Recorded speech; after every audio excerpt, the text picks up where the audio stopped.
to my film and TV channel. You're all staying safe and well. And we got a drama thriller, a British drama thriller today, based on actual events or a person's actual life, which makes this a very interesting watch from a what's the word I'm looking for? You want to delve into sort of health problems, mental health problems, troubled people, etc. I mean, this is a classic play and gives you an insight into people's minds and thoughts and deeds, of course.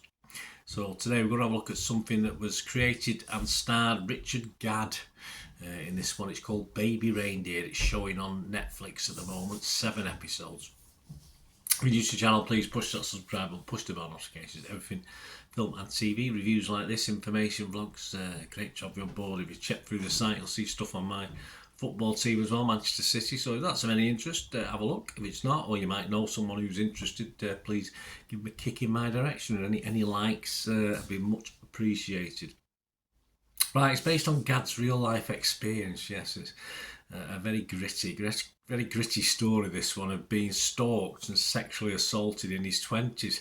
It's an adaptation of Gadd's autobiographical one-man show of the same name.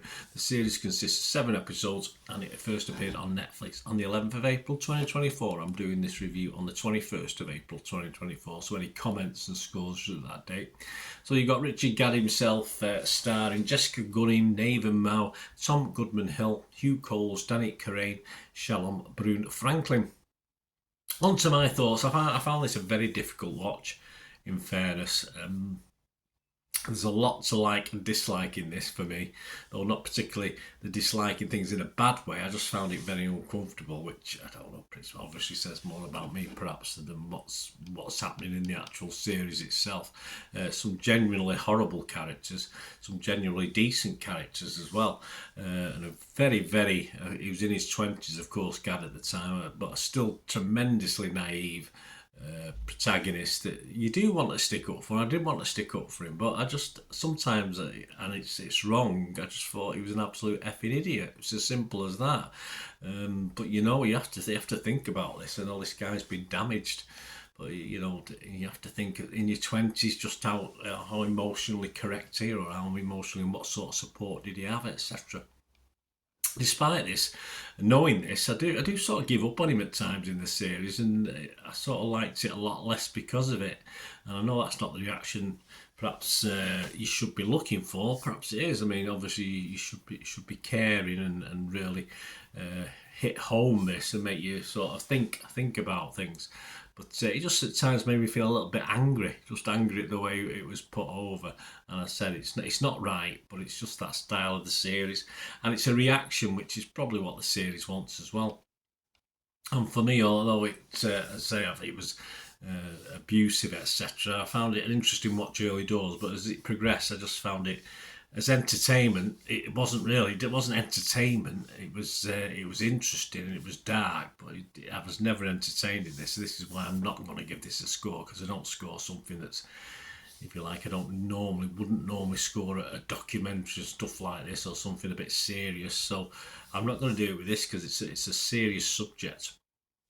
And perhaps it will help certain people who've been in similar situations, and perhaps it'll help people cope with other people who've been in certain situations. And I found myself really struggling to feel empathy at times, but I did want to. Simple as that. So anyway, I'm not going to score it. I found it infuriating sometimes, this. But as I say, it's always very, very watchable. A lot of people are recommending this, but I would say to just temper enthusiasm to watch. It is quite a hard watch.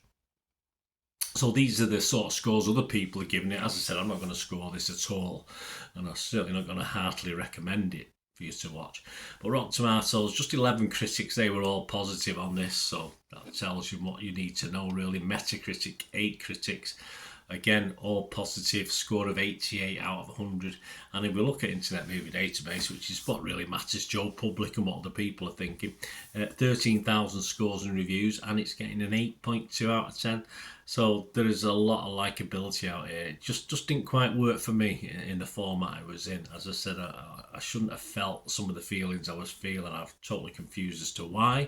It might have just been a certain time I was watching it and I was feeling, I don't know, but a very gritty, powerful story indeed. And hope the gentleman is obviously still knocking around, and he's sort of learned to move on and cope, and perhaps got the help he deserved at some stage. Anyway, let me know what you think, guys. Great to have your opinions as well. Perhaps you found it a bit more comfortable to watch than I did. Thanks for watching. Till we meet again, that's one thing, don't I? Please stay safe, everyone. Bye for now.